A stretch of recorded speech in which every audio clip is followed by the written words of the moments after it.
trying to get crazy with this scene. Don't you know I'm loco?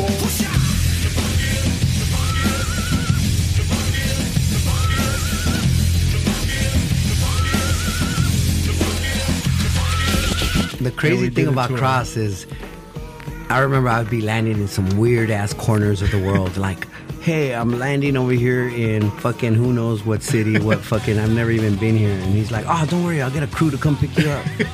I'm like, fuck, all right, cool, yeah, like bro. The early I Black get the Eyed local Peas. crew. Yeah, Like, the early Black Eyed Peas days, like literally like every city he went to, he knew that I had probably like a friend of a friend there. Yeah. So like, even in the U.S., like he hooked up with like all the major crews in all the cities because he would be like, yo, I'm going here. You know anybody there? Like, yeah.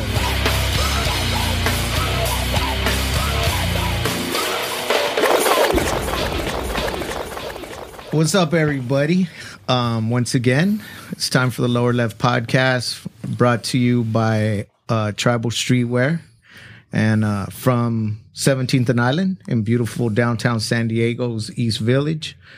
Today, Johnny Be Good is out. He had some things going on, but we got our other host in the building, DJ Artistic, who's also, that's right, also a resident here at the Lower Left with the recording studio and whatnot. But besides Artistic, we have two gentlemen here that I've got a ton of respect for, that I've watched build some pretty established businesses and branded names and work with just some amazing people. Polo Molina, who is hey man, I we'll get to his story, but this dude is doing way too much.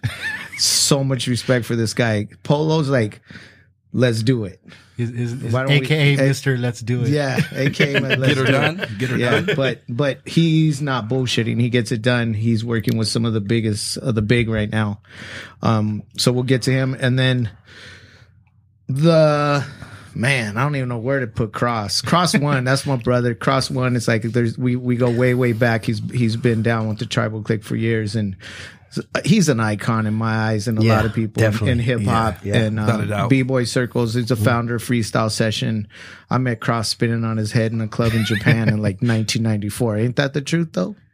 Yeah. So you guys met in Japan before you met in the United States? Yeah, we was at a club in Japan doing a b-boy event, and there's this kid there, little Japanese kid. I don't know how old he was.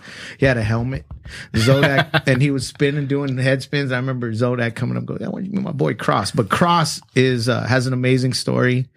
He's international, worldwide, just very respected dude in the b-boy scene, and it's Cross One, so we'll talk about him. But Artistic, what's up? Everything is good, man. I was thinking about the podcast earlier, how many things I actually know about Cross. I know that he was a big-time wrestler in high school. I know that he was a cook or a chef at one time. Yeah. I know that he had gray hair for a very long time, right? I still do. Right, and you still do. I know that you can be credited for pioneering the headspin beanie that your mom manufactured. No. Okay. Mass producing it. Mass produced. Okay. Fact check. You popped off VHSs and boom. I think he has a black belt in judo too. Absolutely. Yep. Judo. Yep. Judo. Yeah, you know what I mean? And he's known for, you don't fuck with Cross. And he brings surprises, and I've seen it. I've seen him knock a guy out before a 4th and B. I've seen that in the dance circle. I remember that. Anyway. But he's all love, man. He's carrying on. He's all love. I know you. He's all. Good to see you, brother. Good to see you. Yeah, and these two, and the reason that they're both here together is they're a team also. Polo and Cross have been working together as a team for a long time. And Polo over 20 years. Yeah, man. 20 years, huh? Over, it's 23, 24? It's, this year's going to be 24 years. So working together is 22 years. Badass. Yeah. And Polo is kind of more the man behind the scenes. He's the man behind the man. Say so. Yeah. He's the, and that's, Polo is, yeah, that's a good way to put it. The man behind the man. Like he's behind, man. I guess for me, for people that don't know, Polo's managed the Black Eyed Peas for how long? Since they started in early 90s. Nice. Yeah. So Polo knows the business. Polo now manages some of the biggest names in Mexican music, some of the hottest names in hip hop right now, and he's also one of the men behind Freestyle Session. And another thing about Polo is Polo and I have a shared love of art. He's got an Thank you guys. Thank you. He's got an art collection that rivals my own. Man, so let's not rivals, compliments. Nice. Yeah. That's right. One day we're gonna have a show where we're gonna. Because I walked in. I haven't been here since the early '90s. The first time I came here was like in the early '90s when Crumbs and Remind were touring with Black Eyed Peas, and we were playing in San Diego at the stadium, and Crumbs is like, let's go to Tribal. I want to get some gear. And I was like, shh, I'm with it. Let's go.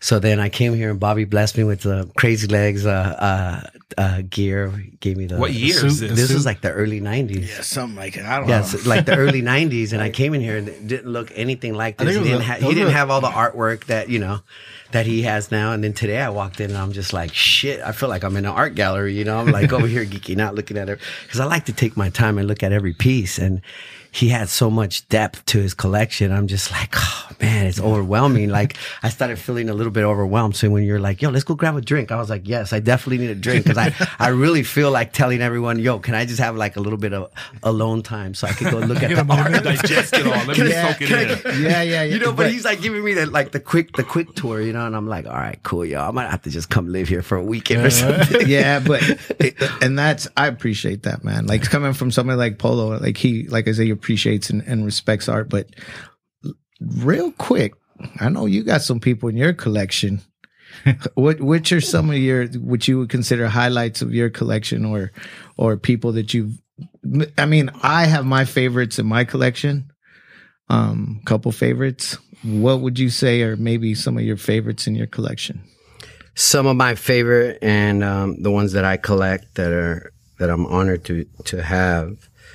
We got to start with my friends, Relic and Slick. Those were one of the first pieces I got when I first started collecting. I have Os Gemios. I'm a big fan of Os Gemios. I have Steve Powers, Espo. I have Fanoke. I have Nunca.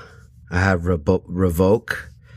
I have Dabs Myla, Nick Walker, Cleon Peterson, Ron English, Deffer, Banksy, Retna, to name a few. And then, I still want to collect more people. I'm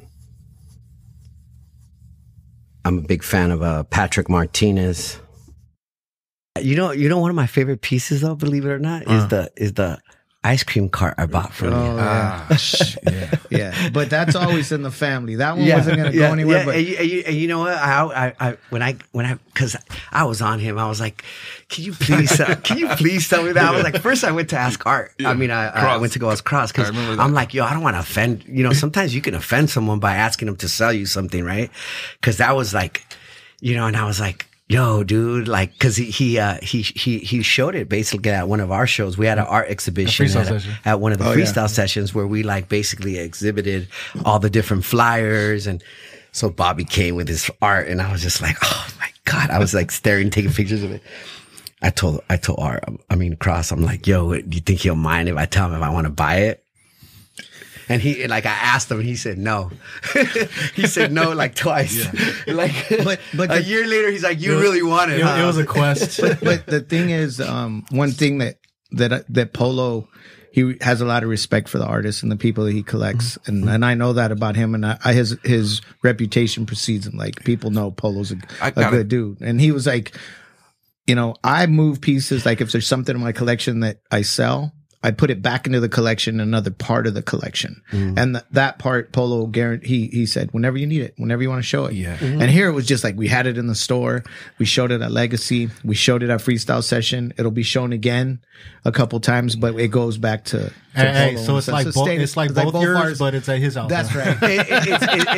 It's basically, he's smart because basically, anyone that walks into my office for a meeting is looking at it, and everyone's asking, taking pictures of it. Yeah. But whatever he needs, it's his. Too, you know, But so. I'll tell you what, shout out to Sal Elias, a beast. He's the airbrush master that got down on that. And how long did you engraved it. have it before you sold it to Polo? A couple years, you know, and it was kind of just pushed in the back of the warehouse, covered up, because we had it in the store, and people would start fucking with the bells and ringing the bells, and it was kind of just stashed away.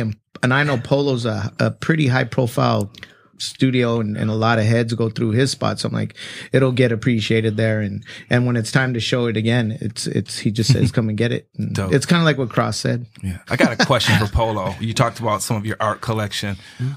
You're from LA? Yes. Born and raised? Born and raised. What part of LA? I'm from Pasadena right now, but Okay. I was born and raised in Highland Park. Okay, cool. Do So you have any I'm- art by Mir? Of course. I just Yeah. got I just bought the latest mirror. If you go on his IG, have you seen the one where he spray paints like that? I haven't seen it, but I know about Mir one. That's Revoke. That's Revoke. Yeah. Oh, that was Revoke? Yeah. See, No, that was Mir. Oh, you know what? It was Yeah, Revoke. yeah, It was that's Revoke. Revoke, yeah. Mir. I do have a mirror piece though. Very cool. And then, you know, So he has, That he was has that, so that many, was he's that like was Revoke. confusing That was them. Revoke. That was Revoke. I'm confusing the. and I they're think from he the meant same to crew, say aren't they? Barry McGee. Wait. Did Are you they- say yeah. Bobby? It's Barry McGee. Yeah, Barry right? McGee. That's what I Yeah, said. yeah. No. So wait. Bobby- Wait. He Is it said Mir? Bobby Wait. McGee. Is Mir and Mir Mir used to do a lot of stuff. wait? on But Melrose. isn't Mir and Revoke from the same crew? No. They're not. Okay. No, Mir. Well, I don't know. Maybe. I know Mir- Revoke's Mir- from not- Seventh Letter. I No, Right? think- Mir was from CBS. But I Right. think Mir's Yeah. also WCA possibly now. Maybe. Yeah. So I'm Revoke not sure. from I get Seventh I Letter. mixed Sorry, up. confused. Okay, Yeah. good. just wanted to ask that because I know Mir was like a heavyweight, and being from LA, and I'm so not a huge, so let me just kind of give you my origins of art, right? So when we were growing up, we were in a party crew in the early, like it's like 89, 90 around then. And someone that was from our crew was Relic from STN. Yep. So I grew up around Relic, Slick, Repo, Tempt, and we started doing, I don't know if you remember, but I was a part of the magazine, Big Time Magazine. Hell yeah, I remember that. So We Big used to Time advertise Magazine, in I was part of that whole thing. Cause I was from STN with Relic. I wasn't a writer, but we were from the party crew. And our party crew was also called STN. dope. You That's understand? dope, yeah. So I grew up around like going to Melrose and Hex and the hip hop shop and the late 80s, like what, 87, 88. That was around. like that was arguably like the golden era. That was like the slick and Hex battle back then. Back and, like, then, the we B-boy- lived all that. So when the you say hip-hop LA, shop, like all that if you kind of like rewind even more, when I was like a really young kid. So my mom grew up going to Belmont High School, and my uncle he was an OG dude from 18th Street. Right. So like since the 50s, like we had like a little bit of the gang lifestyle.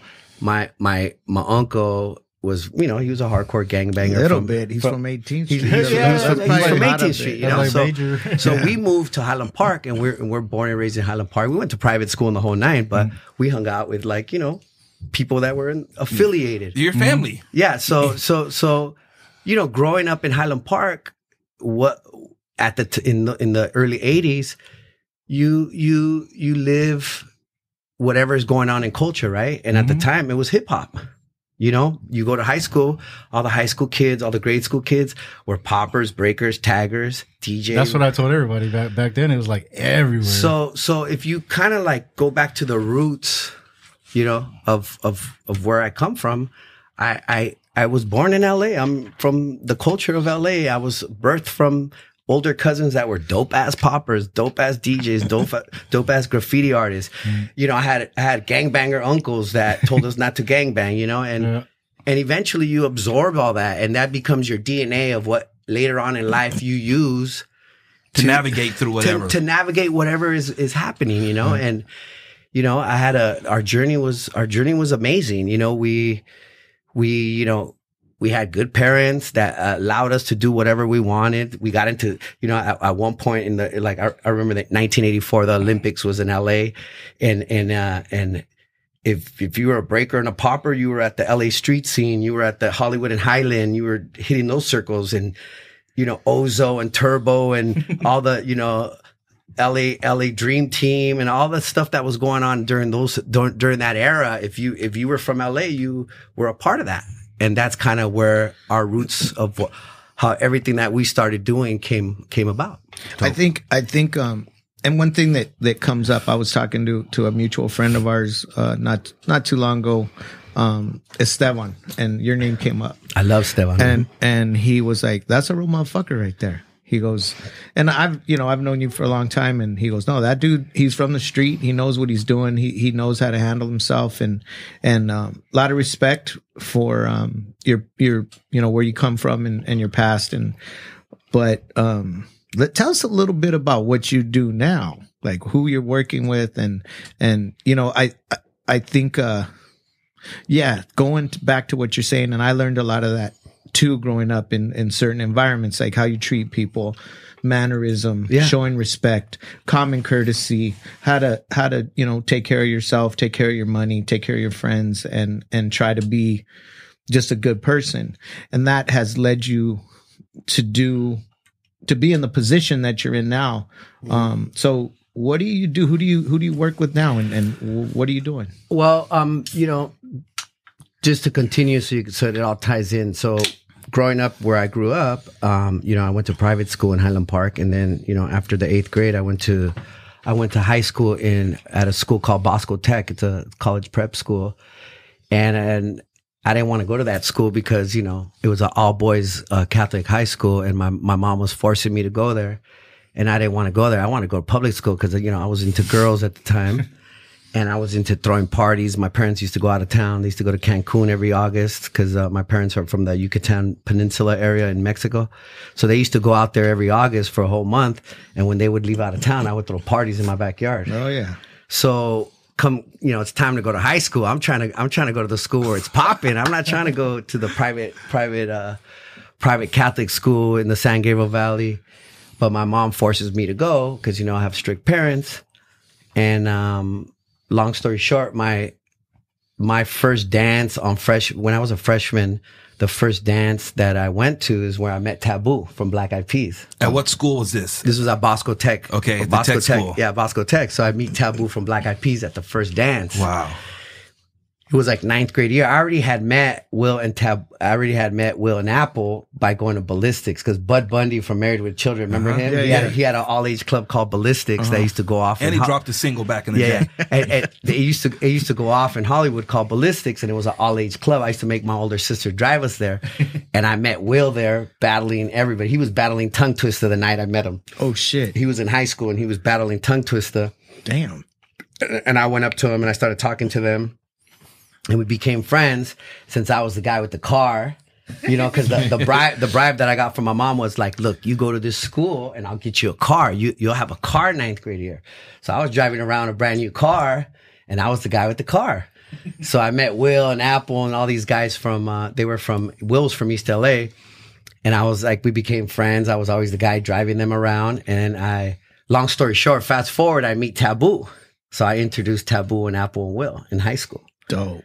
And Taboo at first was, he was kind of like, because the group was Will, Apple, and this guy Mookie. And then Mookie, I don't know, he decided he didn't want to be in the group no more. So then Will started, since Taboo was already hanging out with us, Will started throwing Taboo up on stage, and eventually Taboo became a member of the Black Eyed Peas, and that's how it all began. I wonder how Mookie's feeling right now. No, I was kidding. No, I mean, but you know what? Mookie's still involved. He's still around, right? He's still a friend. He's still involved. He still makes music, and he it's all he good writes. He's still around. Yeah. Do you remember an event or a party that we did at the Magic Show with the Black Eyed Peas? I remember that. Magic was lit. You guys had it lit. It was Tribal, Third Rail, Joker, and Eddie Donaldson. I remember that. One of the promoters. Shout out to Eddie Donaldson. Eddie Donaldson. I remember Eddie. He's a good dude. And Big What Lucky. up, Eddie? What up? What up, Eddie? Man, that was the Black Eyed Peas, Cycle Realm, Cypress Hill. I think that's what it was. The first time I met Esteban was when we were on the Smoking Grooves tour, and he was taking pictures for Cypress on the tour. But he was also the tour man. He like wore like 10 hats. But but I remember that was the first time I met him.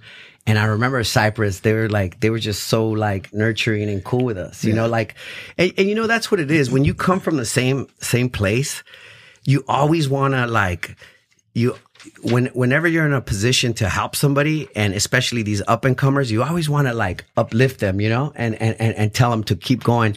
That's the one thing Cypress did for Black Eyed Peas. Like when they knew we were from LA, oh, these dudes are from LA, we're from LA, and we're on the other side of the world touring with like the biggest bands on that tour. It was like Busta Rhymes, the Fugees, who else was on that tour?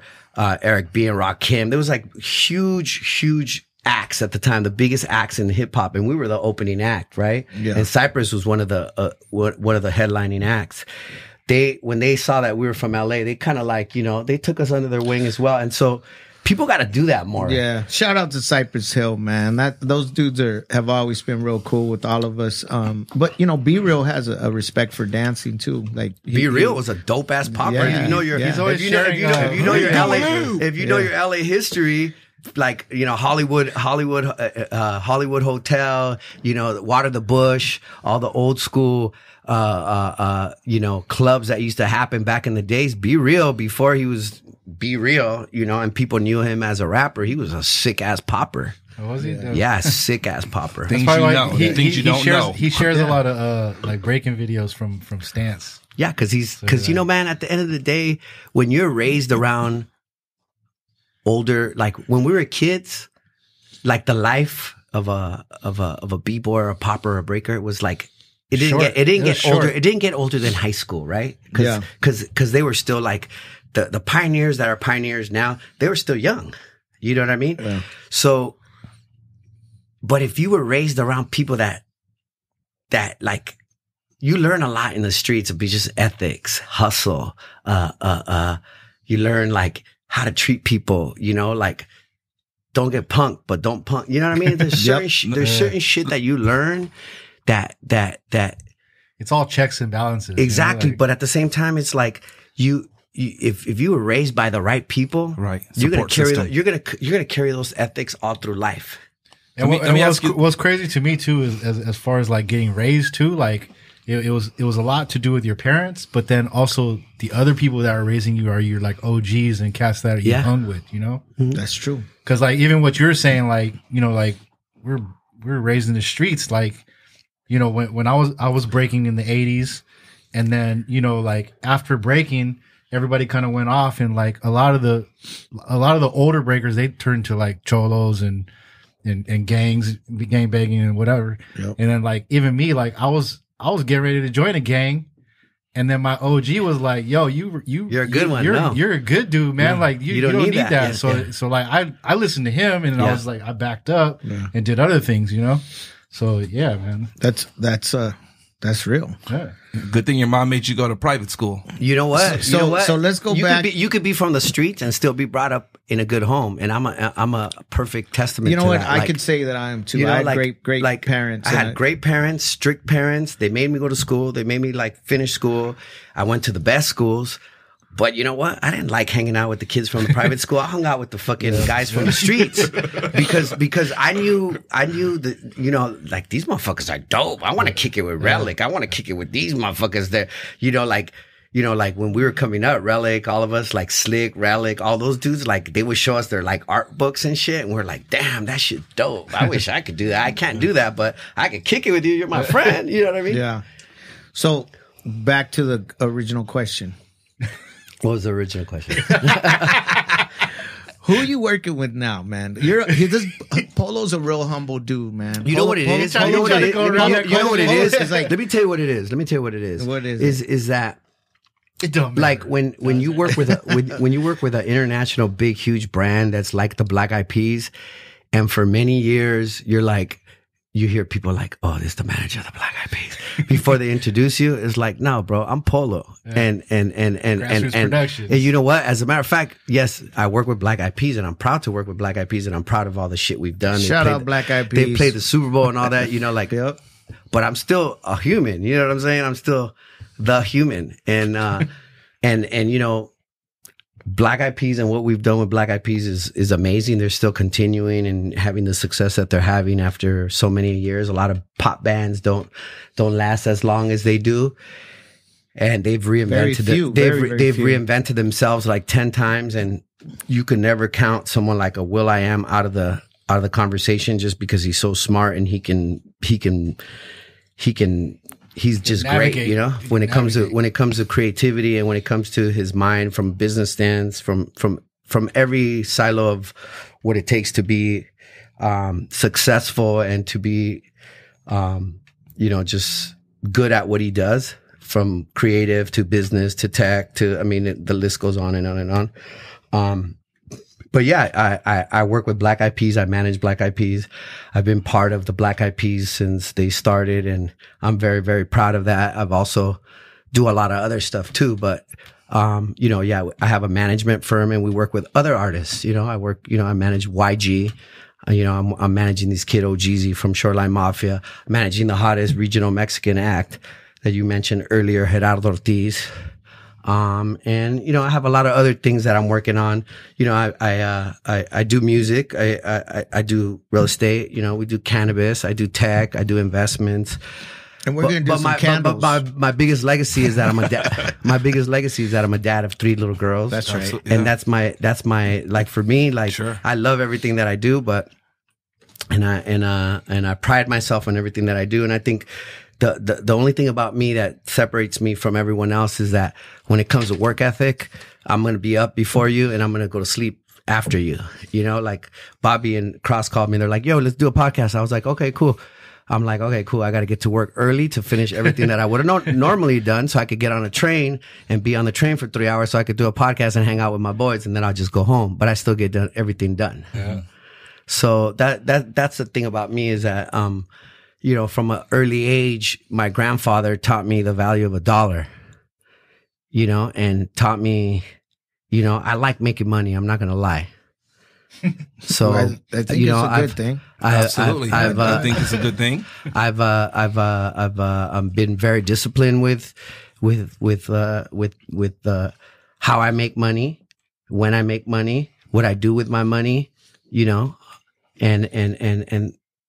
and that's the thing about me that separates me from a lot of people, is that my work ethic is intact. We already know it. We already know it. Salute. Hey, you get into the choir, homie. Polo. Yeah. That's right. Cheers. Yeah. But yeah, to respond to your question, yeah, I'm a music manager, and It's a very long list. and I'm proud to work with, you know, iconic creatives. You know, God has given me the blessing to be able to like work with people like Joan Sebastian, that, you know, I managed him, work people like, Rest you in know, peace. will.i.am, you know, work with people like Gerardo Ortiz, work with people like with YG. These are all like in their respective lanes of what they do. And he just listed them off like these are all like crazy huge guys. And you know what? I don't honestly, I don't brag, but there's not too many managers out there in the music industry that can manage a guy in regional Mexican, and he's like the top guy in that space. Yeah. One of the top, you know, fucking pop groups like Black Eyed Peas that have played the Super Bowl and everything else under the umbrella. Then you got someone like YG who's fucking pushing culture. I mean, from LA. Hey, The only guy from LA that can. Yeah, but then he's throwing one of the biggest b-boy events in the world. That's Come on, right. man. Come on. And that's why you know what? Let's like this. How it ties into Cross, right? It's like I really believe when we're born, I really believe like our destiny is already played out. Because like if you take back how like me and Cross met, right? Like, I wouldn't have been the best partner to Cross if I already hadn't been like the guy that was like promoting shows when his mom left out of town, through backyard parties to hall parties to clubs to concerts. Like, by the time Cross would have came to me, that opportunity would have just flew over because I wasn't prepared for it. But success is preparation meets opportunity, right? So when Cross and I finally met, it was like, he was already making noise in San Diego. And when him and I met, we actually met promoting at a club in Hollywood. And when we met, it was kind of like, oh shit, I already like in my mind, I already knew he was a guy doing his thing, pushing culture, right? At the end of the day, all we're all doing here, guys, is pushing culture, you know? And if you have opportunities to push culture with whatever fucking opportunity you get to push culture, what does Tribal do? You know, you were giving me the tour today. You were giving me the tour of your warehouse. And I was like, whoever thinks Tribal is a clothing brand is missing the boat. Tribal is pushing culture. Look at, you walked me into one room. It was like a fucking guy doing an art piece on someone's back. You walk me into another, you know, there's like so many different people from different walks of life, but they're all pushing culture. It's true. And that's the gift that someone like Cross has. That's the gift that someone like Bobby Tribal has, is that what do we do, guys? We push culture. Yeah. To the whole world. But let me tell you something.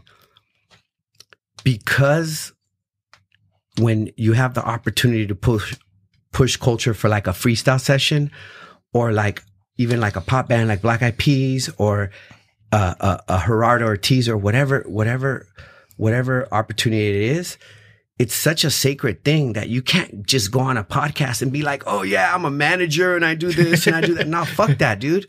It's such a sacred thing. It's almost like a religion. You can't fucking just talk about it like you do that shit and you don't take it serious. Right. That's why when you're like, I'm not trying to be like Flossie, because I'm not Flossie, but you know, these are opportunities. Like, let's take freestyle session, for instance. Let's break it down to fucking b-boying, right? B-boying is like, take all 5 elements of hip hop out of fucking MCing, graph, DJing, b-boying, right? And what's the 5th one? Beatboxing, whatever, right? Right? Yeah. Am I right? Yeah. Okay, Yeah. cool. It's a big debate. Yeah. Okay, cool. So 4 elements, whatever. Here we go. Out of those 4 elements, if one of them was an endangered species, who would it be? The B-boy. Probably the Breakers. The Breakers, right? Yeah. Because the MCs, you got Jay-Z, bro. He just sold his fucking champagne company for fucking $1 billion. For $1 billion. So MCs are not hurting, baby. Yeah. Graph, you got motherfuckers like Banksy selling pieces for $1 billion fucking. Yeah. And it's called can art now. Shout out Risky. Okay. Then you got fucking the DJ. You got people like fucking these big DJs making a lot of money, millions. Hella money. Filling arenas. Okay, so tell me which B-boy, the endangered species of the 4, tell me which B-boy is fucking making is making a lot of money and fucking putting it back into what it is. So the way I look at it is like, if freestyle session, the fact, like for me, it's a gift to give back to freestyle session. I've never got into business with Cross. We've made money. I'm not going to say we haven't, because we have made money. But I never started the partnership with Freestyle Session to make money. The money came later. I did it. I'm going to keep it 100. Have you lost money? Oh, we have lost money. We have Win lost and you money. lose. So let's include that. Yep. Let's include that. We have lost money. That's right. But my point is, I never got into it to make money. For that, but I did it because of a feeling. Because there's no other event that I can go to. I don't give a fuck, a concert, whatever, that makes me feel the way I feel when the fucking finals at Freestyle Session are fucking happening, too, and the bro. whole Like, fucking room I is love fucking watching jumping, battles. and I'm like, this is fucking hip hop at its fucking fullest, and this is everything It's that like- my DNA and everything that I grew It's up. like you forget that you were sitting on the floor for Fuck 12 that, bro. hours. Like, You know what? Yo, this is the finals. At the end of the day, I'm a That's the fucking shit. student and I'm a motherfucking fan. And we are all children of hip hop. I don't give a fuck what you say. Anybody here, everyone that was born, the way we were born, where we come from, how we come about. We're all children of hip hop. And if it wasn't for hip hop, I don't think any of us 3 would be here. Any of us 4 would be here, right? We'll be lost. If there was no it's true. hip hop, would we be doing this podcast? Hell no. Damn, we got to clap it up for that. You know what I mean? You know what I mean? Yo, and from day one, like, it's crazy because I had always heard about Polo for like, they're like, after freestyle, I started Freestyle Session, and then our first time working together was the 2-year anniversary, and literally I hit him up like a week before Freestyle Session 5. You know, I was like, because we had met at the club, like he's telling me, like I give him a flyer. And he's like, "Oh, who you work for?" Like, you know, he's just looking at it like, "Who you work for?" And I'm like, "What?" And I'm thinking in my head, I'm like, "What the fuck are you talking about?" Like, you know what I mean? I'm like, "I work for myself." He's like, "Oh, you're Cross One?" I was like, "Yeah." He's like, "Oh, you know Angel? You know, like G Wiz, our homie G Wiz. So we were like, yeah, and I was like, and then I'm Polo, and I was like, oh shit, that's dope. Like, you know, like I finally get to meet you, like, you know, and like literally he like grabs like half the stack of flyers from me.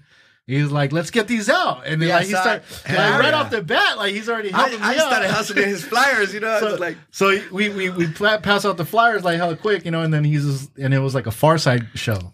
So like, and it was at the Key Club, I think. Yeah, a Key Club. So like, I'm like, okay, cool. He's like, you have any more flyers? Like, nah. He's like, let's go inside. Roll with me. And I was like, all right, cool. So I'm, you know, I wasn't even planning on going in. Yeah. I was like, cool. I'm passing out my flyers. You guys didn't know each other. No, we didn't know each other. No, we didn't know each other. So we go in, like, you know, he's on the list. Like, he's like one of the bigger promoters in LA. So he just like walks us in.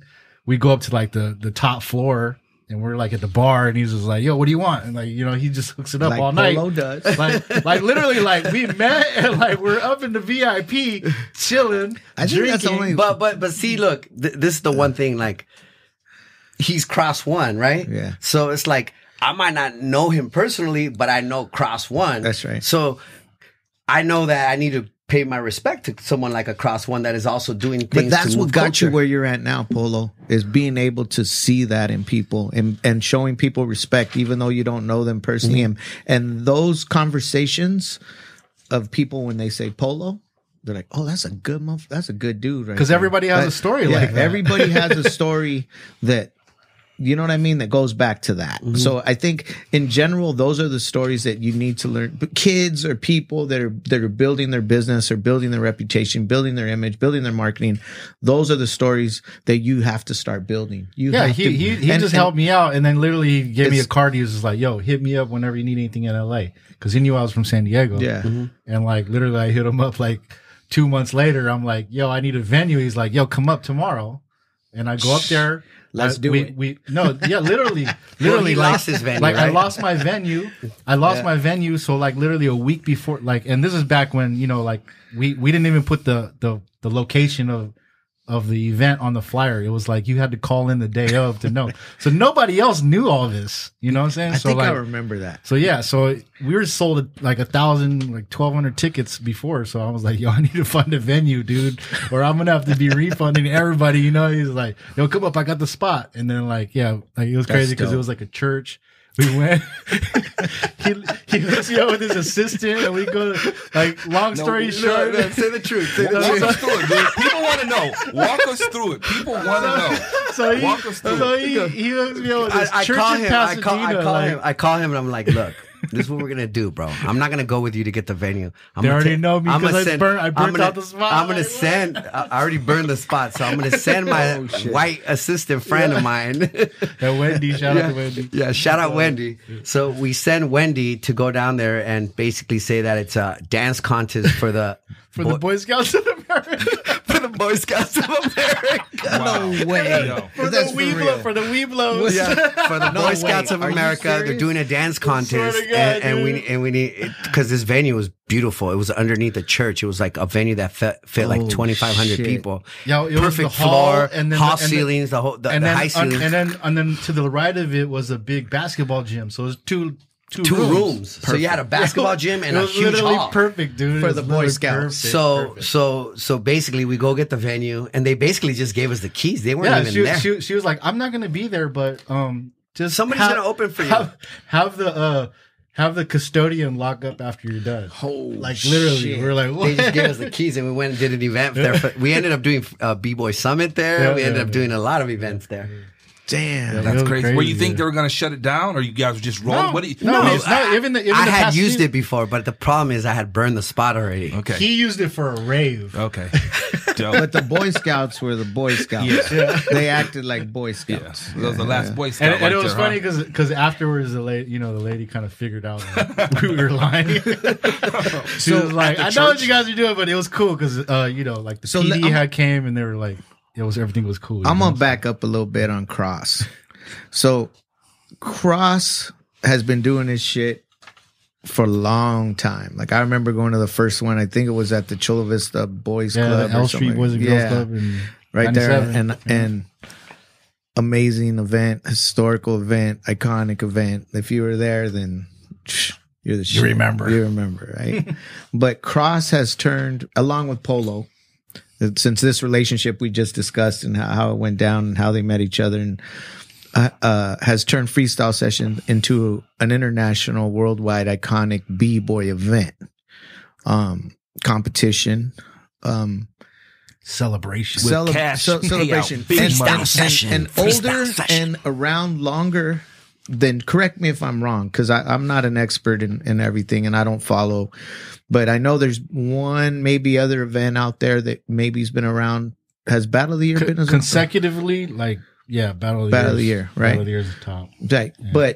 But Cross is motherfucking Cross. Like it's shout out, bro, Battle of the Year. Shout out Battle of the Year, but that's right there. And that's it. But I think, you know, since that time, there's been a lot of corporate people that have gotten into the game. Mm-hmm. There's, you know, Monster, Red Bull. Yeah. Didn't Gillette get into it for a while? Like people, yeah. So it's gotten some corporate attention now. B-boying's going into the Olympics. Yep.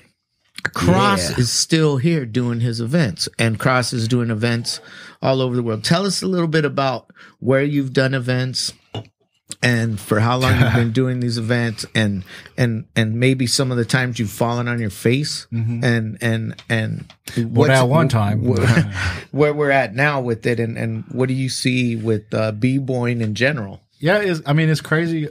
Yeah, so like I said, I've been doing it since '97. So it started at L Street Boys and Girls Club, like literally down the freeway in Chula Vista. And then the next one after that I did in Seattle. I did an event in Seattle with this guy DV1. Shout out to DV1. And then Polsky, I did one in the Bay Area. And that was called a West Coast Invasion Tour, right? And then from there, I had lived in Japan in '96 for a couple months, like 6 months. You know, so my boy Machan out there. So I did one in Japan in 2002, and we literally, like, Polo actually went with me too. We took a whole plane full of b-boys and poppers. It was the illest. Yeah, so Polo was involved with it, and you were involved with it because you sent a team. You sent the tribal team over there. Yeah. And awesome. We literally took 55 people to Japan with us. Damn. Okay, and I gotta ask this. Yeah. When you took 55 people to Japan, were they already on b-boying there, or were the 55 people you guys took there help spark it to where it is now? No. So in Japan, it was already cracking. Okay. Yeah, they get all these cultures and they like eat them up. So how it's actually bigger. So there. How we got 55 people there, like we had like a tribal bring like, 7 or 8 of them, and we had other brands bring like 7 or 8, and then we also had made a package deal, like, yo, you could, for $1,000, you could go to Japan, go to the event, blah, blah, blah. So like 20 something people went on that too, Dope. And then we brought a couple DJs, we brought, judges, whatever. So we do that. And then, like 2 years after that, it got to the point where we started doing it in Europe. So how I did the one in Europe is crazy because Polo, like one of the guys he's working with, Cali Kings, his brother Jesse, in Europe was doing actually distribution for Dyes and stuff and my stuff, and so he hooks up all the buyers to do a freestyle session tour in Europe. Dope. And like it's crazy because I didn't really like envision myself like doing this, but he did. And it's crazy if Jesse ever listens to this because he don't really know how much he impacted what we're doing, because he actually was like, yo, I'm gonna license it to the guys that I'm distributing to, and he hooked up like an 8-city tour, and I'm like going to place, like I'm literally like getting off the plane, going on a train, like I don't even know, like there was no like there wasn't internet back then, but like you weren't really connected like that. I couldn't call somebody, like I had to like literally be like, all right, give me the directions. I'm going to be here at 8:00 and you're going to pick me up. Right. So I'm like getting off the train. Like the first time I went to Belgium, I had to fly to like France and then take a train to Belgium. I get off the train at 3 p.m. and then this random dude just comes and is like, yo, Cross One. I'm like, I'm like, so like that was like literally my first trip out there to do an event. And I'm like, yo, what up? Oh, you're so-and-so, you know what I mean? And so like I'm doing a lot of that. I go to Russia, like like this guy Jan, like my homie Jan, like Jan's an OG out there now, but he picked me up at the airport. Like he don't even have a car. He's like, all right, he just hails like this random car, like We're like, yo, what the hell is this? Like, this your homie? He's like, no, he's a taxi driver. I'm like, what? Okay, so like just the most random shit to do a tour. The crazy thing about Cross is, I remember I'd be landing in some weird ass corners of the world, like, hey, I'm landing over here in fucking who knows what city, what fucking, I've never even been here. And he's like, oh, don't worry, I'll get a crew to come pick you up. I'm like, fuck, all right, cool, bro. The early I get the local crew. Yeah. The early Black Eyed Peas days, like literally like every city he went to, he knew that I had probably like a friend of a friend there. Yeah. So like, even in the US, like he hooked up with like all the major crews in all the cities because he would be like, yo, I'm going here. You know anybody there? Like, yeah. So they would pick them up and take them all over the place. Like that's what B-boys and B-girls would do. Like, and then I put them on stage. Yeah, that's the shit on a Black Eyed Peas show. So man, just doing stuff like that, and then and then now it's been over 40 countries around the world. You've done 40 countries, freestyle sessions in 40 countries. 40 countries. Damn. But let me say something about Cross, because like he's I don't think he's doing a good job about talking about himself. Yeah, dude, fucking up. The thing is, this is the way I look at it, right? To big you up. Like, no matter how much fucking money you make, or how fucking many art pieces you have, or how many fucking whatever houses you buy or cars you buy, all that shit don't matter when you die. When you die, your legacy is gonna be your legacy, right? Yep. People are not gonna talk about how many fucking records you sold. People are not gonna talk about how much money you made. Motherfucking Cross is an icon in what he's done. Absolutely. And what he's done to push b-boying and keep it moving. If you remove what Cross has done from the endangered species list that we talked about earlier, it probably would be a different conversation that we had right now. That's a really good point. You know what I'm saying? So I'll tell you this much. I probably have more money than Cross, but I don't have more respect than Cross. And I respect someone like Cross more than someone like me.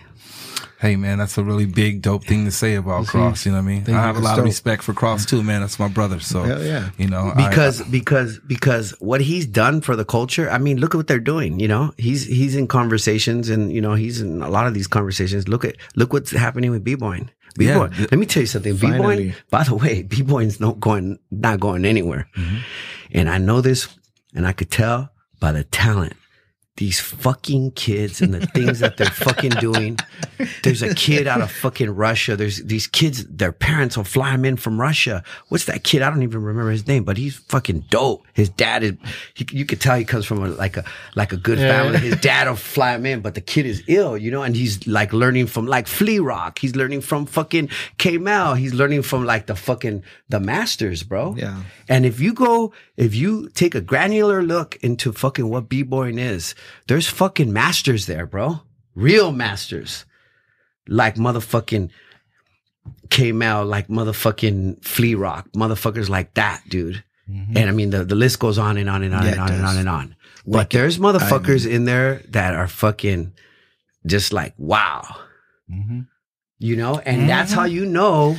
That's how you know that this shit is fucking just getting bigger and bigger and bigger and bigger and bigger. And what's wild is like, I always like had envisioned that there was going to be an end, right? Like, because I had lived in the 80s and it died, and then it came back in the 90s, early 90s, and then I was always like, it was always like a time limit, like, oh, I got to do all this stuff because it's going to be. I'm going to have to move on soon. Mm-hmm. You know what I'm saying? So like, cause I had already been used to that. So you thought the shit was going to just fade. And that's actually why I had started, I didn't start, but I got down with the Armory, and I did the Armory stuff because that was going to be my like exit plan. Like, all right, cool. I'm going to have a brand to do that. You still do have a brand. What's crazy? You do have a brand, by the way. What's crazy is though that the Freestyle Session brand has like always and is outliving. I mean, they're still around, like Armory's still around, but Freestyle Session is just like, it's so much more iconic than the gear. I think what Polo said is right, man. Like Freestyle Session, that name and that legacy is going to live forever because of what you've done for the movement and the culture and b-boying. And 40 countries is very, very real. It's a feeling. It's a movement. It's like bigger than me. You know what I mean? Like it's bigger than us. Like It's like the United Nations. I don't Crazy. even. That's why I said I tread. It's like a religion. And I'm not comparing it to religion, but when it comes to anything you do to move culture, tread carefully through those minefields, because you can't just like. I can't say, hey, freestyle session, I do it and blah blah blah. That's my brand. I don't do that, because to me, it, like you said, it's a feeling. It's all these little kids that are looking up to the next guys that we provide a platform. Yes. And that's what it is. It's the platform. But we also, I mean, don't get me wrong. We've had opportunities to go corporate with the motherfucker. And Cross has brought corporate partners in, and me and him have behind closed doors. People don't know. I'm like, who the fuck is this guy? Yeah, he's bringing money, but what is he doing? What's his intention? Like, there's a lot of like, why? Because I've never done freestyle session. I've done it to like continue to cultivate that element of hip hop, because I feel like that's the only thing, that's the least I can do for what hip hop has done to me, is to give back to it. Right. Say word. And so, when it comes to freestyle session, I think the reason why it's always been so successful is because money hasn't been our driving force. Luckily, Cross does well on his own. He's a fucking go-getter. He fucking does good. Big flipper. He's got fucking Bitcoin. He's got all kinds of shit popping that people don't know about. Yeah. So that he can fucking take care of his baby the way his baby needs to be taken care of. And it's not like, oh, we depend on freestyle session and everything that it brings to us for us to survive. No. Freestyle session for us is something that we've cultivated for the culture for many, many years. And I think the reason why it's had the longevity and it's outlived any other hip hop event in the US. That's what I'm saying. Is because we're both doing well outside of freestyle session, that we don't depend on freestyle session. We're not using it as a crutch. We don't depend on freestyle session to survive and live the lifestyle that we live. You understand? Yeah, I get it. So that's why I think, and we have so much respect from family. When I say family, I mean the dad, the mom, the sister, the brother, everybody. There's opportunity. That's the staff. We give opportunity to everyone. You can have the opportunity to come win and make money. You can have the opportunity to come and sell your product, your brand, whatever, and make money. Or you could just come and enjoy the event and make money. Like we give everyone opportunity, because at the end of the day, bro, it's about community. That's what it's about, community. I'm sitting here listening to, and this is kind of something that I think that people don't understand, or they may struggle with a bit, is we're talking about freestyle session. We're talking about B-boying. It's hard. I get excited like you, Polo, when I'm watching a battle, when I'm watching this new B-boy, when I'm watching some of the older B-boys still get down, like shout out Wicked, you know what I mean? Or people out there that are crumbs and people that are still killing it and doing DJ shit. Wicked, I love him. And the energy, B-boy Wicked. That energy, the music, the dance, just the discipline, the competition, just... To me, devotion, the devotion to it. For me, everyone devotes their life to this. 100% rather watch badass b-boy battles over a baseball game or football game. Like, Thank you. Shit like that. Like if somebody wanted to see well-disciplined, athletic, strong, like just badass dudes, watch a b-boy battle. Like watch some b-boys battle, not watch the. And don't sleep on the b-girls right now either. Though. Yeah, okay, that's like that's do not sleep on the b-girls. Yeah, I just watched a video clip today of a girl from China, and she was doing some crazy shit. She did a flare and then went back the other way. I was like, yo, this is tomorrow today now. And then for that reason we're at the Olympics now. Like b-boying is gonna be in the Olympics, and because it's finally been recognized as being the athletic. The Junior Olympics the prelims were at our Youth event. Olympics. Like if you look, I don't care. I'm just gonna say, because I have nothing to lose. Please. The reality is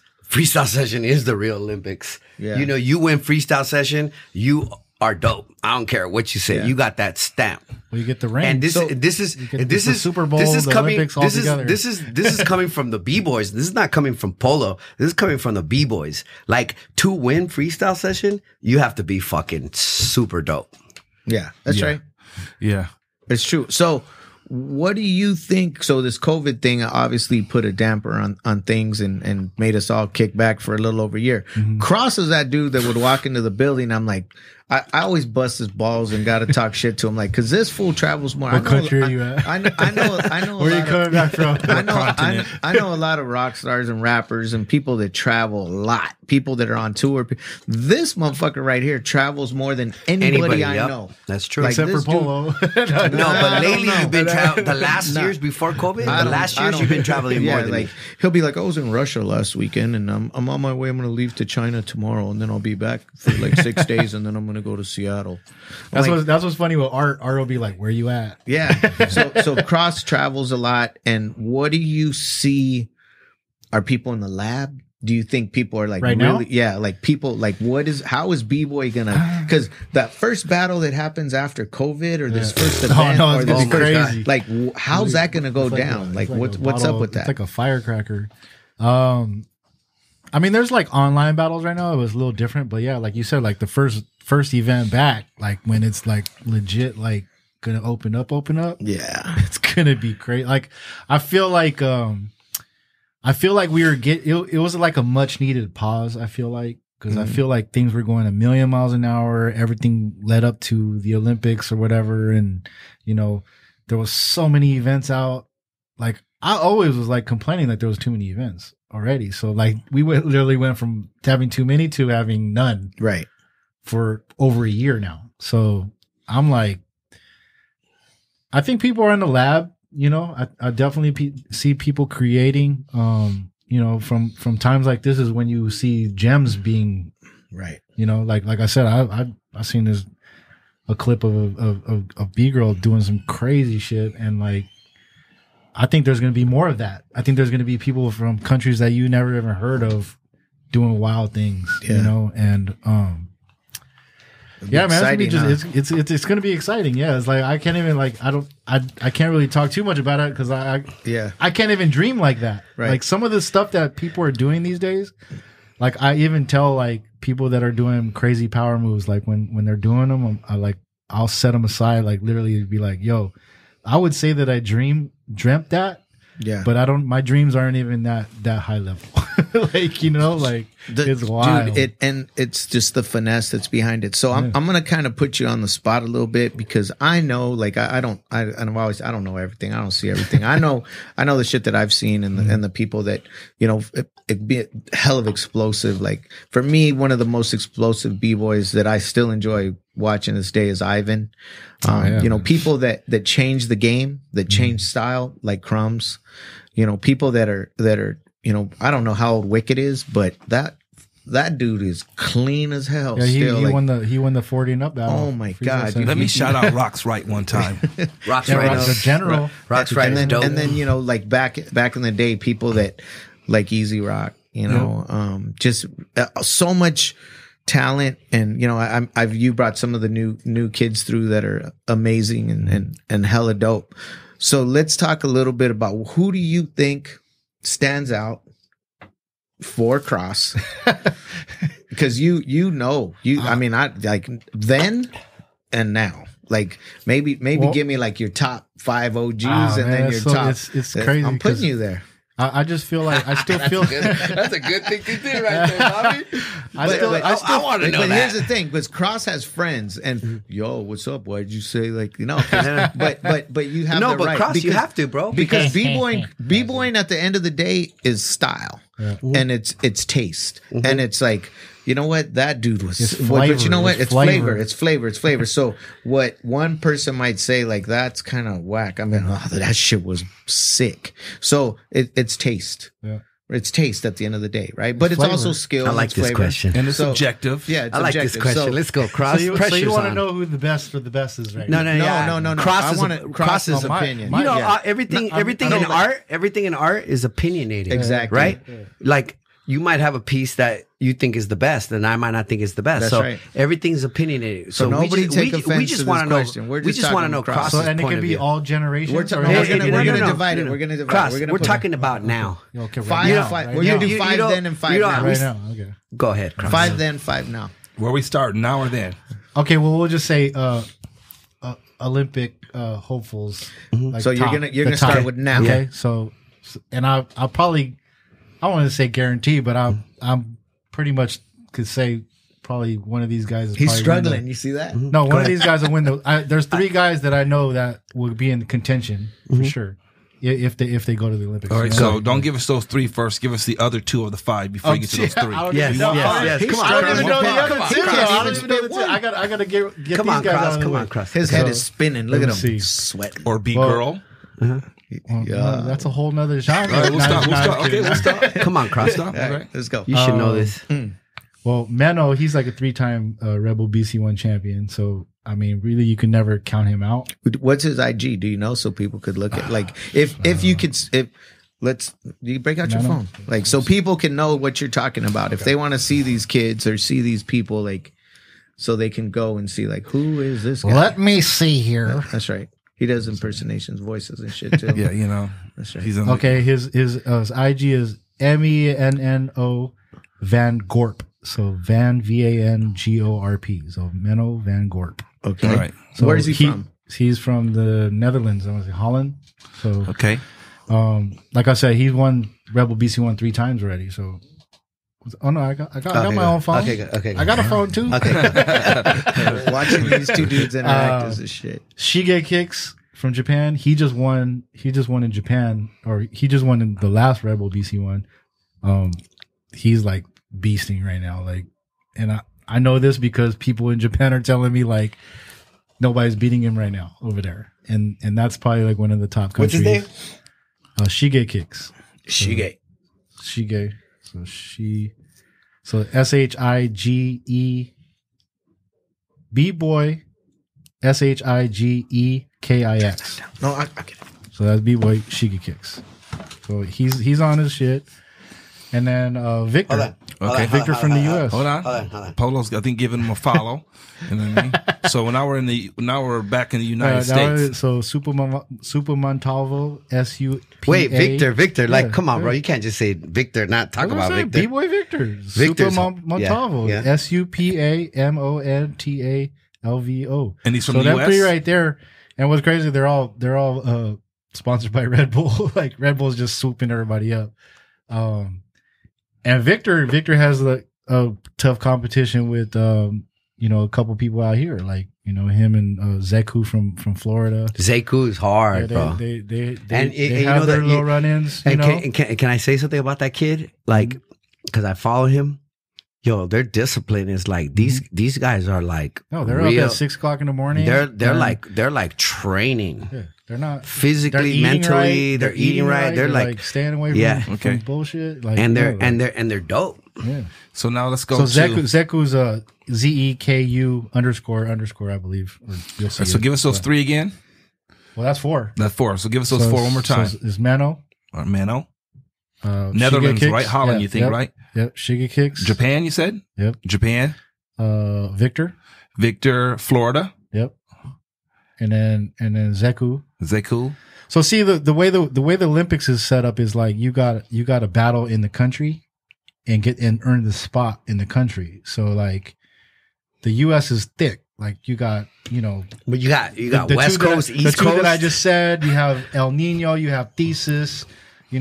Thesis won the world championship. El too. Nino's So, hard. Thesis is hard. Thesis is hard. Yeah. Like all these guys. Gravity are is hard. So like K-Mel's hard. it's gonna be crazy. Like, yeah, So- so I that's why mean- I always say like a cat like K-Mel would be out of the scene for a couple years And come back and he smoke come back and everybody. do a lot of shit, like do a lot of damage. But Okay, now let's go to the other 5 from, I guess, what we say, the 80s, 90s, early 2000s. I mean they wouldn't be in the Olympics or anything, but like top all time. You has to mean be- careers? You mean My careers? top- Now you're talking careers. Well, let me round out the list. So even though he's like older, like Hong Ten in Korea, like the dude did a battle last year and he went like 30 rounds, like Wow. nonstop.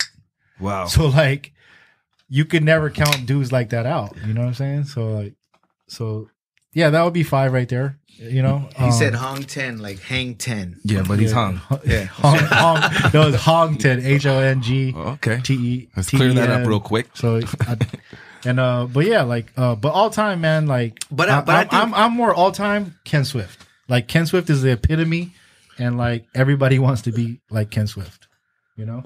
Okay. And then you have the K-Mels. That's K-Mel. I like Ken Swift. Ken Swift's a good dude, but there's a lot of good ones there. You know, there's a ton from that. Now you're talking masters, right? Like who are the Sun Says, right? Who are the masters, right? Era okay, so obviously Kenny's like a super double OG badass style. Like one of my favorites of all time is Jazzy J from the Renegades. Like he stopped when he was like 18 years old, and he's forever going to be a legend. Like, and he's still around, but he just doesn't break anymore. But I mean, the shit he was doing when he was 18 or 17 years old was like. He was actually Wicked's partner. That's like the Zodak of b-boying. Yes, exactly. So like, you know, and even a Wicked, like Wicked is so underrated. You know like, whose style was real? I like Casper too, dude. Casper is like timeless. Yeah. Casper, the whole crew. Like these are all artists. Like, every single person they've named are artists and artists. And a lot of these people, and I got to give it to Cross because Cross introduces me, or hey, check this dude out, or even when at the last freestyle session, I'm like, who am I looking at? Who do I want to? You know, because I don't obviously have the time to pay attention to everything that's going on around me, but like I said, I still appreciate and love. You know who I like? Remind. Oh yeah, always. I like Remind. He's a master. He's a master. Yeah.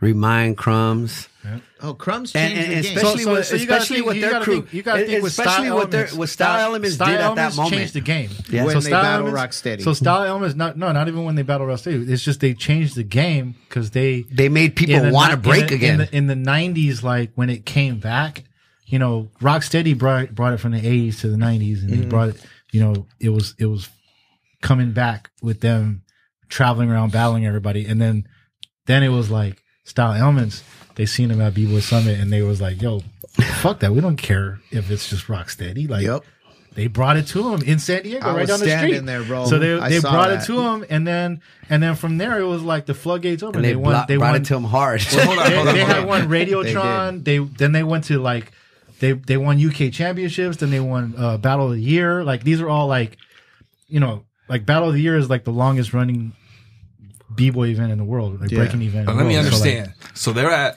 the B-boy summit, and this is a battle that's not set up. This is just a crews running into each other on the street. So the early B-boy summits weren't battles. Like they were just like set up. It was like kind of like a conference. Like you had people doing, you know, discussion panels. I saw Rob one at the one in Balboa Park. Discussion panels, and then they would have ciphers, and then just whatever. Like cats would just go out. But as far as this incident. They just saw each other, knowing Rocksteady was the epitome of b-boying, and they were ready to make their name, and they stepped to him. Well, you know, there's a big ass cipher, and you know, like Rocksteady's like just bullying everybody. Watch that first like, tribal video, you could see. It's just like Rocksteady's like at the time at that time, like 95, 96, the only people that were traveling around the world. So this is before even Freestyle Session. Like when Freestyle Session started, the only crews that were traveling around the world was Rocksteady crew, Air Force crew. And then like in Europe was like Battle Squad, you know, other than that, nobody was going like all over the place, you know? So yeah, when B-Boy Summit, like the open ciphers are going and, you know, Rocksteady is just like kind of, I don't want to say bullying, but they were kind of running the cipher. And then Style Elements came to San Diego and yeah, they just like, we don't care who these guys are. Like we're going to bring it to them. So they battled. And they got their respect there, and then like they made their names at other events too. Like like I said, B-Boy Summit, UK Championships, Battle of the Year, you know, all these battles. You know what I'm saying? Radiotron here, Shout out Radiotron for sure. Little Caesar, Little C's in the house. So yeah, like they just changed the game, man. Like, and it wasn't like the quote unquote B-Boy style or breaking style. You know, like they meshed it with like a New Jack swing, house. Was there resistance in that period? Kind of. When like people were changing the styles? Like, people were kind of like, oh, yo, that's not really like... When you some saw people were Crumbs, like, oh, dude. But at the end of the day, there were like, even me, like, I was more into like power moves back then, you know? And then I was just kind of like, yeah, they're all right, you know? But like, they were just bringing it with people, and I was like, okay, yeah, like this shit is kind of tight, you know, and obviously that shit went around the world because they made videotapes, And even back then, like Tribal was distributing videotapes and sponsoring people, and that shit was crazy too. Because we had our own little movement, like a skate movement. Like, remember when the skating had the videotapes and the shit was going around? That's like, right. Yeah. So yeah. So that's and what, then like, shout out Floor Rock too. Yeah. Floor Rock had a style that just stood out. And I'm telling you, back then, Crazy Legs was kind of, mentoring me like in b-boying too. So I learned. You was dancing, Bobby? I learned about b-boying from people being around everybody. Being around the OGs too, and people that really knew their shit. Like Legs telling me like, "Hey, check out this kid. Like when we go to Japan, we should take Floor Rock or look at Crumbs." And I looked at Crumbs like Donnie was on some other shit. I'm like, well, wait, I don't understand. Like, he was I'm a machine, and I'm watching everybody else do this style, and then here comes Donnie, dude, Crumbs with this completely unique, different, change the game type shit. You see Crumbs now, like I could look at b-boys now if I go to a battle, I'm like, he kind of do some Crumb shit. Yeah, there's some Crumbs. Like it's become like the way he would do his threads and the way that he would just do everything. He was on another level.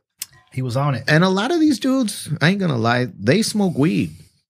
And they would just get high and do shit that would be like so like unorthodox and change the game. Push their bodies to the limits. You guys used to fucking kill Magic. I remember we used to go to Magic. It was like everyone was just at the Tribal booth like, what the fuck? I've so missed Magic and all like trade shows. And we gotta go back there. Like, now it's what's the new one? It's different though. It's different. Agenda. It doesn't. It's like just like when people see like some different things. They're just like, oh, it's not like really soul or stuff like that.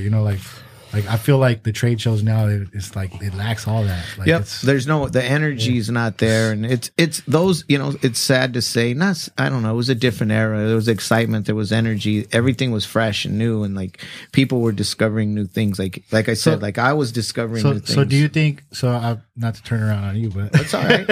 I'm now, ready. do you think that's because we're just older and that's the way we think, or do you think that like for new kids coming up, do you think they look at like, say, like a Complex Con and look at it like how we looked at like 432F and like ASR or Magic? I think so. But yeah, man, I mean, don't get it fucked up. Like, I know I'm that older cat and I know we are those older dudes. No, and I think of those things. I catch myself like, well, maybe I'm just thinking that way because, I'm older. I'm older. But, and I've experienced some shit. Yeah. But yeah, they can have their Complex Con. Yeah. They can do all that. That's good. Get hype. But there ain't never gonna be the shit that we experienced. So I mean, like those in my opinions, and I wish I could take my kids to that third ASR, to the first 432F, and or they could experience that feeling, that energy, or even for your first art show,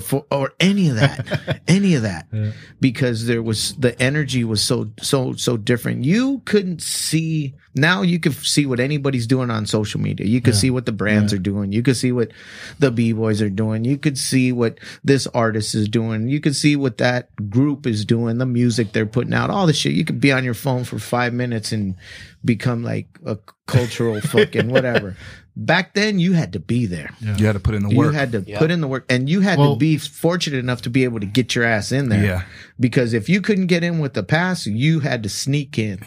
Or find somebody to get that's going to open that door. What's wild what you're talking about though, like when you say you had to be there, like it's wild to me that I see people like throw up like video clips or they talk about things like, and it's like, Throwback Thursday or Flashback Friday or whatever. And they're like throwing it back to like this crazy clip of anything, it'd be like breakin, be a hip hop event, a concert, talking about what happened in San Diego or whatever.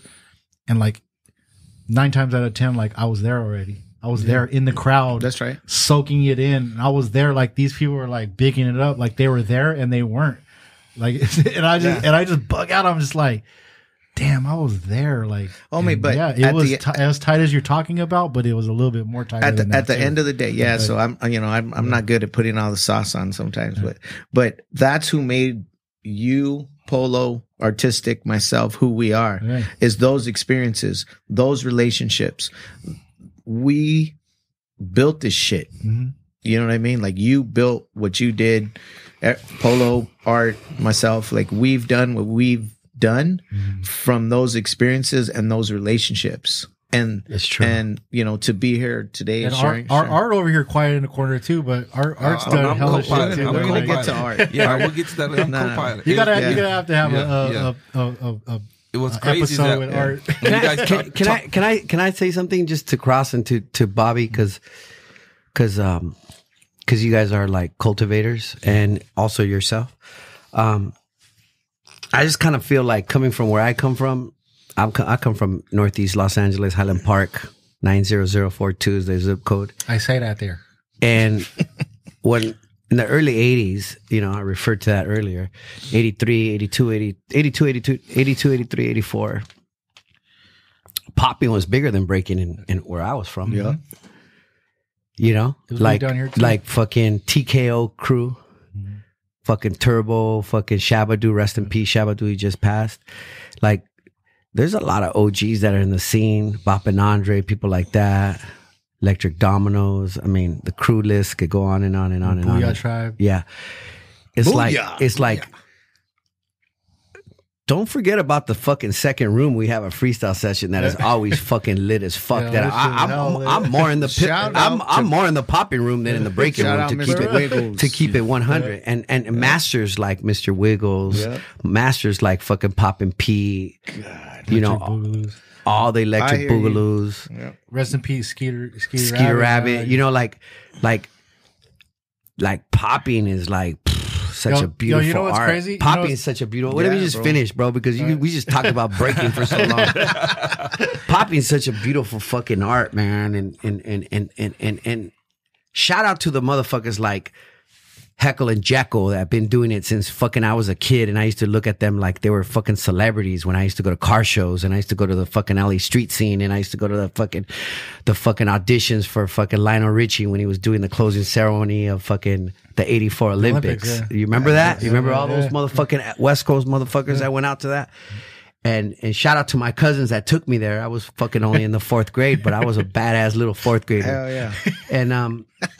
And to see Imagine people that. I looked up to, like Heckle and Jekyll, you know what I'm saying?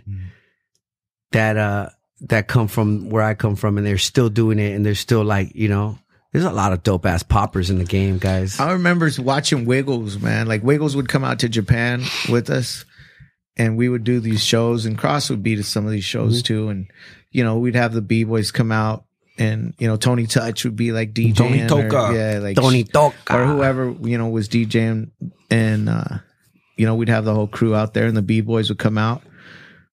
And when Wiggles hit the stage, No, Wiggles is a Jaws fucking was entertainer, dropping, bro. dude. Like people were just like, even first. I mean, I'm from the West Coast. I mean, like I seen some poppers and lockers, and I seen some shit, but Wiggs was like, man. And the thing about Wiggs, he's everything. He's not just a fucking popper. Yeah. He's not just a dancer. B-boy, too. He's One of the most. He's a fucking dope ass graph artist. He's a dope ass MC. He He's does a legend, every. bro. He That actually dude is iconic, pioneered threading and breaking.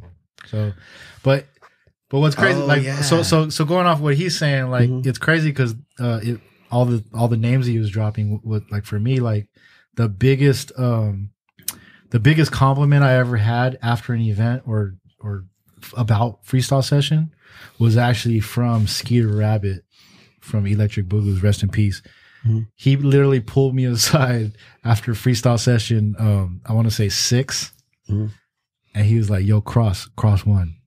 Like I didn't really know him, but he was just like, I got him in. No questions asked, because that's how we kind of do with like OGs. All the OGs, they get it for free. They know to pull me or Cross. Like, yo, Polo, what's up? On the line. We'll be on the radio, like we'll get like this tipped off, like, yo, Skeeter Rabbit's in mine. We're like, yo, go get him. Like, Animations at the front. Yeah, Rest in peace, animation. I mean, it doesn't always happen like that, because Chuco. It doesn't always happen like that, Rest in because peace. like there's thousands of people that come, but Skeeter like literally pulled me aside after a freestyle session, like, and I knew he wasn't full of shit because he was drenched in sweat. He was like, "Yo, Cross, this is one of the baddest motherfucking events I've ever been to, bro. Just keep doing it, you know? Shit. And I was like, yo, man, I'm fucking flattered, you know? Like, and I could see, like, he was fucking dripping in sweat. Like, he was just fucking banging, you know? Like, and he even performed and Cross everything. just Like, got his pop on right now. You see that? You don't understand. Like when we're producing these events, and then I'm like, yo, but what about the popping room? It's too small. And he's like, "Nah." We start arguing because I'm like fucking the guy that's fucking lobbying for the poppers, bro. Because at the end of the day, like for me, it's equal. You know what I mean? To me, art is art. Like a dope ass breaker, a dope ass popper. To me is like. So where is popping today? Like compared Shit, that to shit like, is big too. at the events, like compared to b-boying, like how do the poppers like fit in to these different events? Or is they actually have their whole nother scene, you know, like and it's huge in It's like dope China. though. But they do classes like when we do freestyle session, like Electric Boogaloo's will come down and they'll do classes, and their classes will be like 50 people a class. They had a whole Fucking week, a whole week of like 50 people a class twice a day, like bam, bam. So I feel like as far up as like b-boy events are, like on the flip, like popping, locking, they have like the studio thing locked down, like where they're showing. Hey, people, do me like, a all favor. around the Send world, me you know? some IGs of some like badass new school poppers. I'm For curious sure. because I've seen how long where we at. I'm not sure. We're well over an hour. All right, we're good. We can keep, strike. So we the can thing, keep going. the always thing is, I was chop it gonna at it. say is And we can chop it up all night. so- you know? yeah, we can Power chop it up all 1, 2, night. 3, 4, so 5. so then I remember how the crumpers used to come in and battle like poppers and lockers and shit. Is that still happening? So Like, is that so still at a thing? freestyle session we do the breakin, and then we also do the popping battle, and then we do like an open style for everything else. So basically like What is crumper- everything else? like crumpers, hip hop, Whacking. Whacking. Actually, we Whoa. did a whacking battle too. Like What the fuck is that? It's like Vogue. whacking is like oh damn. yeah, Polo whacking is go. like whacking is like a Pretty dope. It's pretty dope. You know what I mean? whacking is kind of like locking, but it's a little different. I'm glad Yeah. you said that, Cross. So It sounded like whacking. you got No, it's not. popping It's not whack. and you got locking. So is it an unwritten rule that you don't say pop locking? Well, actually, two separate- there's actually cats that call themselves pop lockers, But and it's like I want to say Pomona, Pasadena. Well, I think Pomona, but yeah, there's cats that actually that's what they call it. What they do is a pop locking, which is kind of weird because we come up in the era where people are like, oh yeah, it's either popping or it's locking. So are But then you there's some finding people that do kids both. getting into pop locking and popping and is it because to me it seems Kids- like it's kind of like what Polo said, a lot of OGs. There's a lot of good gangster kids. shit. Nico, There's a lot shout of out kid- Nico. There's a lot of kids Zulu- doing everything. Like, That's they're- dope. Yeah. Kids are getting into everything, like, and they're getting really good at it. Yeah. Like, you know, Freestyle session. That's a shit.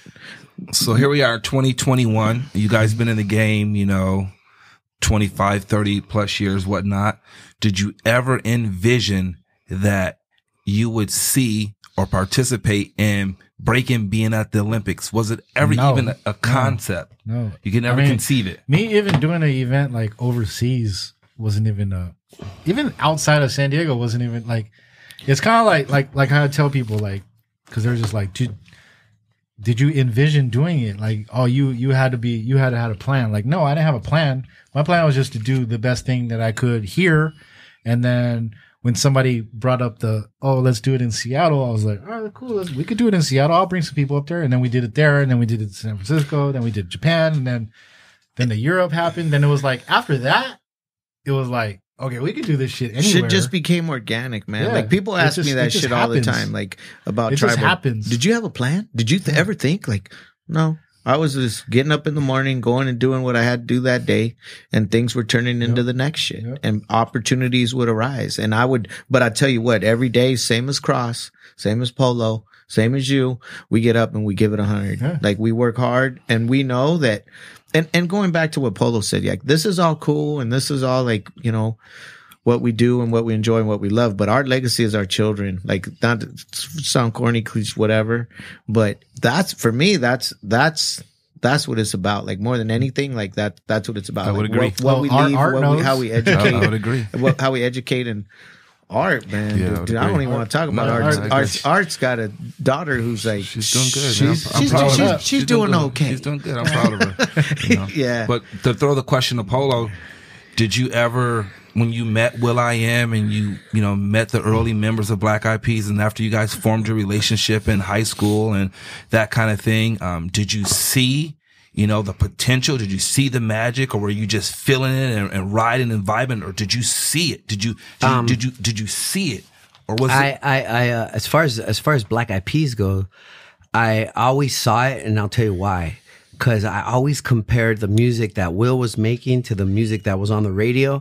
And I was like, shit, his shit is better than the shit's on the radio. So I always saw us, as far as Black Eyed Peas goes, I always saw them doing big things. Plus, Will's just one of those spirits that was born into this earth that is going to do greatness and is going to achieve greatness. So as far as the Peas goes, yes. So yes. And was there a point in your career and that you had extreme fear, or is there a point when you are on the brink of losing it because of the success you're having, or tell me about this. Fear is normal. I feel like every single person walking the face of this earth has their insecurities that come with them since they're kids. I think that's normal.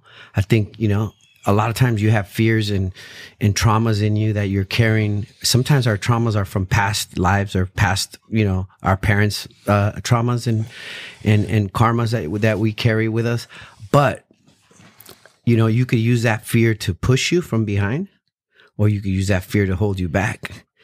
And I've always been a type of person that I like to face my fears and look them in the eyes. That's right. And yeah, fear. I have fear every day. That's normal. Having fear is normal, but you got to use that fear to motivate you. It's like when you're a kid and they're like, yo, man, this little dude says you guys are going to fight after school, and you're like, shit, the whole day everybody's like, oh shit, you're about to fight after school.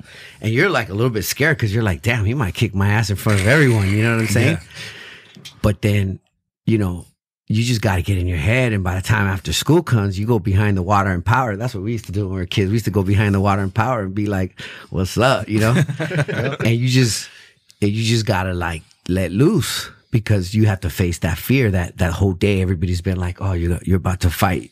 You're about to fight. You're about to fight. And fear is normal. I'll tell you that much, but you got to use that fear to motivate you. That's you right. got to use that fear to,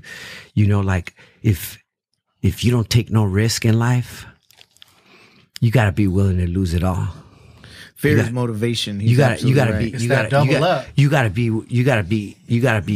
ready to lose it all.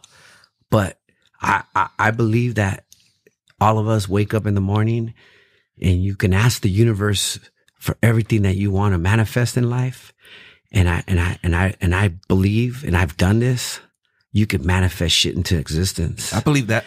And I recommend everyone reads on the law of attraction. There's a good book that I read early on. There's a good book that I read early on, The Secret. Yeah. That's a really good book. I believe that. Manifest it, and as long as you're not fucking screwing people over, at the end of the day, all we have, all of us right here, and all of us here, I wouldn't even be here talking to you guys. All of us have one thing, is that we all have a good reputation because we worked hard.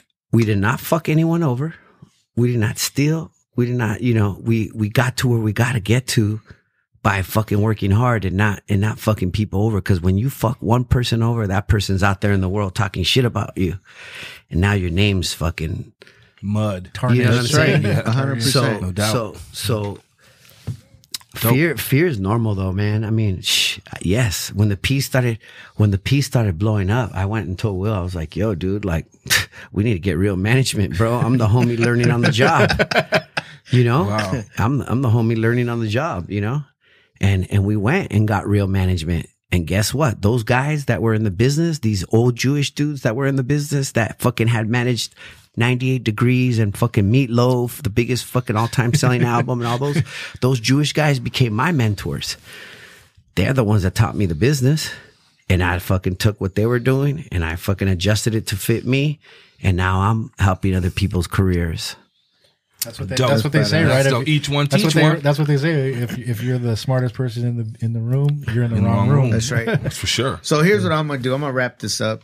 I got some real humble dudes in the room today. Like Polo's like, I got a lot of respect for him and Cross both and what they've achieved and just the dudes. We haven't even talked about Bobby. We gotta this ain't about me. We gotta do a whole different one about Bobby, bro, because Bobby's just right there doing the same thing. This ain't about me, but I invited these dudes and you know, I got a lot of love for these guys and tons of respect, and they're real humble dudes, and I can't emphasize enough, like, look into these guys, like look into these cats and what they've done, and I'm proud of Polo because also Polo's my brown brother, and I see what that's sir. right. He's badass, and I know what he's doing. I see him, and I've been watching him for a long time, and we've run in the same circles, and fuck, man, and we have a lot of things in common. Our love for hip hop, our love for art, culture, and he made a lot of points, and I learned some things today from Polo. Likewise. Like Polo said, but like always, every conversation I have with this dude, I'm learning something and talking about, you know, pushing culture, and this is what we do, and man, and you know, we've been blessed, and he made a lot of real strong points, and Cross is like, he's an iconic dude, man. Like if it wasn't for Cross, and Polo said this too, like b-boying would not be what it is today. And I'm going to second that 100%. And absolutely. I've seen Cross put in the work. I've seen Cross as this little, like I said in the beginning, little Japanese American kid spinning on his head in Japan. But he's at the same time, like, don't get it fucked up. Cross will fuck you up. I mean, he definitely will. Oh my God. Let me tell you, bro. He comes in peace. You do not even want to hear those stories. But Cross and I have had some great times together in Japan and Thailand and here in the States, and we've done a lot of really, really cool shit together. But I love you guys. I thank you. Love for you being too, here brother. today, Thanks for man. having us. Yeah, definitely. Artistic. Yeah. We gotta do this. You gotta get in here more. Yeah, man. I'm in here. I'm happy. Hey, you gotta do an episode with just art. Yeah, we will. Yeah, we're gonna do that. We're gonna do all that. Let's clap it up. Can I just close out and say something? You know, do it. I think we're all blessed to be able to do what we do. You know, Cross what we do in the b-boy world. You know, Bobby what we do in the apparel world, and how we all tie it all back into, you know, even you as a DJ, as a producer, like everything that we do, we tie it back into the culture that we came back from, you know, like all we know is what we lived, right? Absolutely. And so the one thing that I want to leave and say to everyone is, like, anyone that gets in a position of success, a position of power, teach people, man. When I was coming up, cultivate it. Like, teach the next guys, you know, like I want to teach the next fucking Cross, the next Bobbies, the next, you know. Yeah, I want it to get better. I want to go take it. I want them to take it to the next level. Yeah, I want some of my guys that I'm mentoring to be bigger than me. You know what I mean? And you always say that. A lot of times, like, when you get in a position of power, you keep that information to yourself because you want to stay in power, but by you teaching people what you know, you get more power. That's right. And a lot of people don't do that. So the point that I'm trying to make is, when you get in a position to help the next guy. You know what I mean?